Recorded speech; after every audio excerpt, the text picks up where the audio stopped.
네, 지난 대선에서 숙명의 대결을 펼친 박근혜 대통령과 새정치연합의 문재인 대표, 새누리당 김무성 대표를 포함한 3자 회동 형식이긴 하지만 두 사람이 모레 청와대에서 정확히 27개월 만에 첫 공식 만남을 갖는 겁니다. 과거의 영수회담과 다름없는데 이번 주 강영도의 여의도 족집게에선 영수회담의 의미와 그 명암을 살펴보겠습니다. 영수회담은 대통령과 야당 대표 모두에게 양날의 칼입니다. 교착 전국을 해소하는 쾌도난마가 될 수 있는 반면 되레 전국을 더 꽁꽁 얼어붙게 할 수도 있습니다. 역대 영수회담을 살펴보면 결과가 꼭 좋았던 것은 아니었습니다. 이 사진부터 한번 볼까요? 2005년 9월 당시 노무현 대통령과 박근혜 한나라당 대표의 영수회담 모습인데 두 사람 모두 표정이 좋지 않습니다. 노 대통령은 박 대표에게 대연정을 제안했지만 박 대표는 단칼에 거부했습니다. 두 사람은 합의문조차 도출하지 못한 채 견해차만 확인하고 돌아섰습니다. 이날 회동은 지금도 실패한 영수회담의 대표적 사례로 꼽힙니다. 그러면 박근혜 대통령이 취임한 이유는 어땠을까요? 2년 전 추석을 앞두고 박 대통령은 국회에서 여야 대표와 3자 회동을 했습니다. 국정원 대선 개입 의혹 사건으로 야당이 장외투쟁에 나선 지 47일째였는데요. 민주당 김한길 대표는 덥수룩한 수염에 표정도 딱딱합니다. 여야의 극한 대립으로 국정이 마비된 상황에서 해법을 찾아야 한다는 부담감에 회의 분위기는 시작부터 무거웠습니다. 박 대통령의 해외 순방 결과 설명이 끝나고 이어진 3자 회담은 예정 시간을 30분 넘겨 1시간 반 동안 이어졌지만 불편했던 회담 분위기를 대변하듯 두 사람은 말없이 거리를 두고 걸어나와 어색한 인사를 나눈 후 헤어졌습니다. 마지막쯤에 가서는 더 얘기할 말이 없었습니다. 각자의 의견을 허심탄회하게 서로 교환하는 그런 자리였기 때문에 합의서는 별도로 만들지 않았다는 말씀.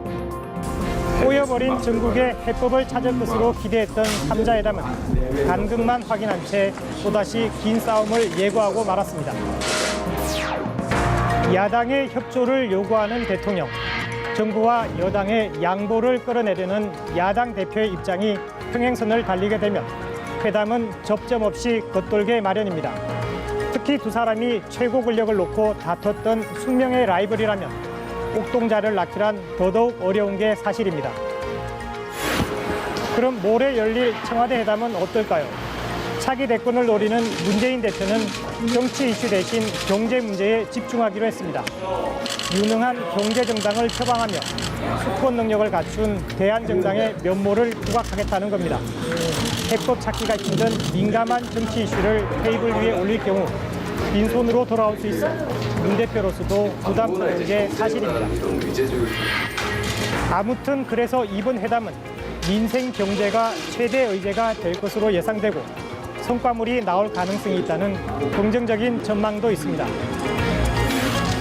그러나 정부 여당과 야당이 바라보는 민생 경제의 핵심이 달라 평행선을 달릴 가능성도 큽니다. 박 대통령은 국회에 계류된 서비스 산업발전법 등 경제 활성화 법안의 신속한 처리를 요청할 것으로 보이지만 문 대표는 소득 주도 성장론을 내세우며 서민 경기 활성화에 방점을 두고 있습니다. 무엇보다도 국민이 경제 제도약을 통해서 마음 하나로 모으고 또 국가적인 역량을 결집하는 것이 중요하다는 그런 생각을 많이 했습니다. 그래서 오늘 여러분들께 이렇게 되기 위해서 국민의 힘과 마음을 하나로 이렇게 모아서 경제 제도약을 이루도록 하는데 큰 역할을 해주시기를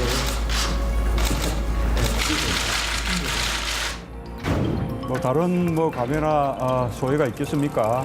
우리 경제를 어떻게 살릴 건가라는 같은 목표 위에서 또 방법들은 다를 수 있는 것이기 때문에 그런 부분들에 대해서 진솔한 대화를 나눠보는 게 그게 이제 목표고.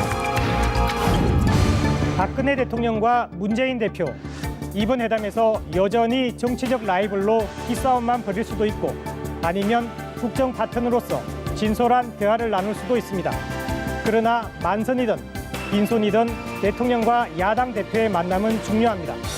성과를 내지 못하더라도 적어도 전국의 터닝포인트는 될 수 있기 때문입니다. 지금까지 강영두의 여의도 특집기였습니다.